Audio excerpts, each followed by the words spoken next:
All right, now this is we usually catch up with our Schadenfreude about gosh we think our council's bad, but gosh there is a worse one somewhere. And our letter from Wellington, our capital letter this week comes from Councillor Tony Randle. He joins us again. Tony, welcome to the show. Lovely to have you on. Good morning. You're heading off somewhere. You got another meeting, have you? Yeah, we've got a meeting at 11:30. Got to head off to that.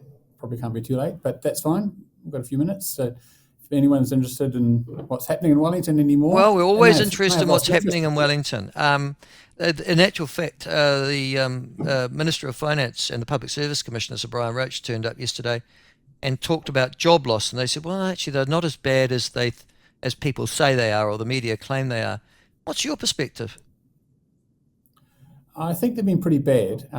It's a bit hard to tell. It's amazing they've got no real statistics. They seem to float around, Yeah, but yeah, certainly people feel and the feeling of the city actually matters as much as what reality is, and it's still on a down. You know, we're still doing it hard. We feel. yeah. You're absolutely right about the numbers. You never get a handle on it. They talk about thousands, and then they say, oh, well, so many of them weren't filled, and then it seems to be a movable feast. It's very frustrating. But if it is only the 2,250 roles that have been removed and 1,150 vacancies haven't been filled, that's what 3,500. I suppose 3,500 jobs in Wellington would have an impact, wouldn't it?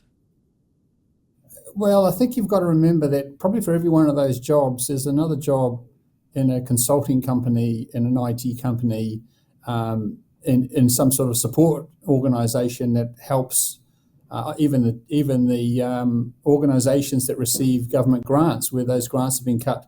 They're often based in Wellington too, and I think they've all been hit pretty hard.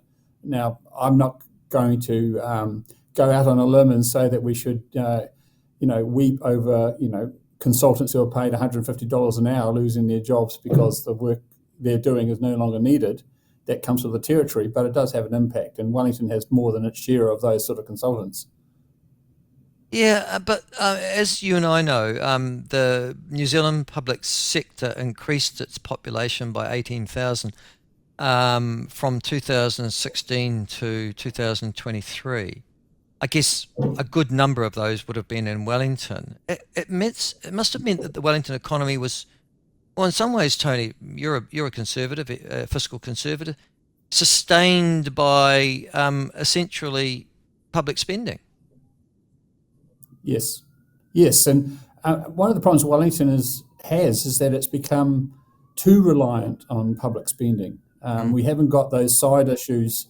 We've got some industries like the film industry. We've got a very strong IT industry which is holding its own, but some of the other sort of light industry in that we've lost. We've lost a lot of banking headquarters and that sort of work up to Auckland, and we're not very diversified. So having one big customer makes us a bit vulnerable when they close the wallet.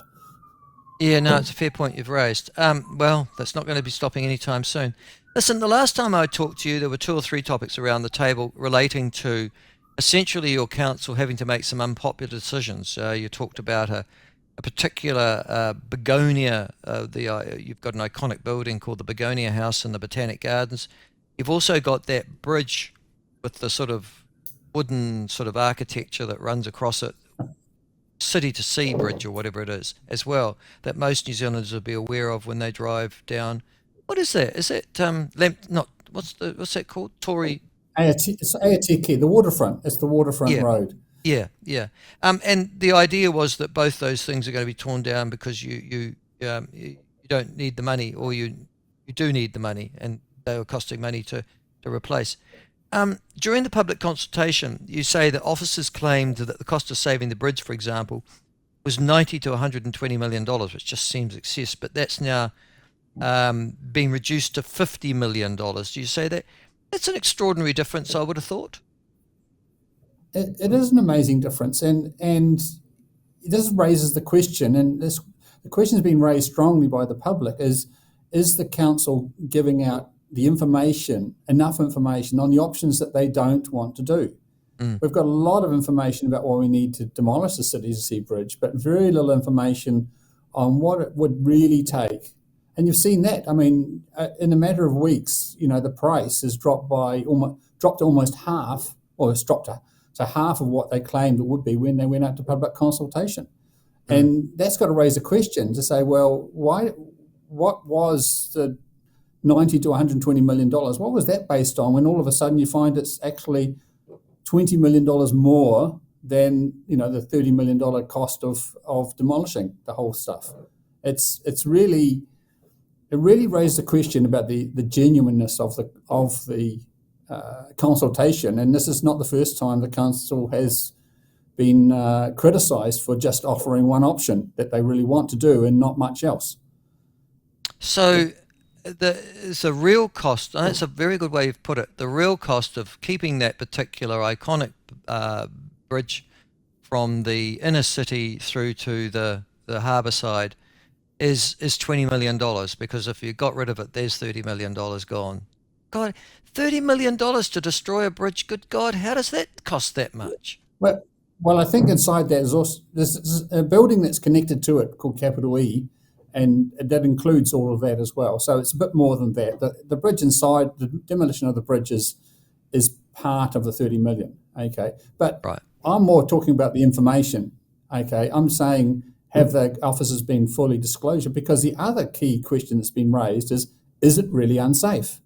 Now, I've talked to the officers and I've asked them saying, what is this option? Is this option the safest option? And the answer is, they say, yes, this is the safest option. The safest thing to do is to demolish. Sorry, let me get this right. So the reason that you're demolishing the bridge, I mean, this is extraordinary, is because you might have an earthquake. It's not going to fall down of itself, but there might be an earthquake and people might be driving underneath when that earthquake comes, and the bridge will come down and it might hit the cars. Is that right? That's right. And it's also, now we've got 600 earthquake-prone buildings in Wellington. You've got lots of bridges. Okay. I mean, and right across New Zealand I know, but this is a bridge. I mean, it's not a place where people are living all day, offices and that sort of stuff. It's a bridge. And, if it was treated as a bridge, it doesn't have to. I mean, the council has no legal obligation to demolish it because it's actually a bridge. It's not a building under the Building Act, but the officers want to go safe, safe, safe. It's a bit like the same thing. They're saying we need $20 million to fence the waterfront, the iconic waterfront, because people, might, occasionally get drunk and fall in. There's an attitude, and this is where I come back to the consultation. Does it need to come down? I'm not convinced, and I've asked to speak to the engineers about this. It's just so Wellington. I'm sorry.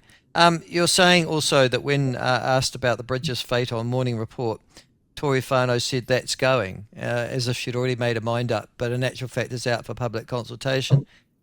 She's hell-bent on demolishing it, you reckon?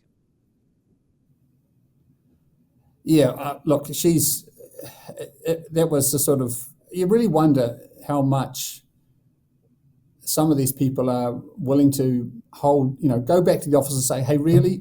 I mean, that's what I'm trying to do. But it seems the majority of councillors accepting the officer's report, and next thing you know, the bridge will be, it'll be down.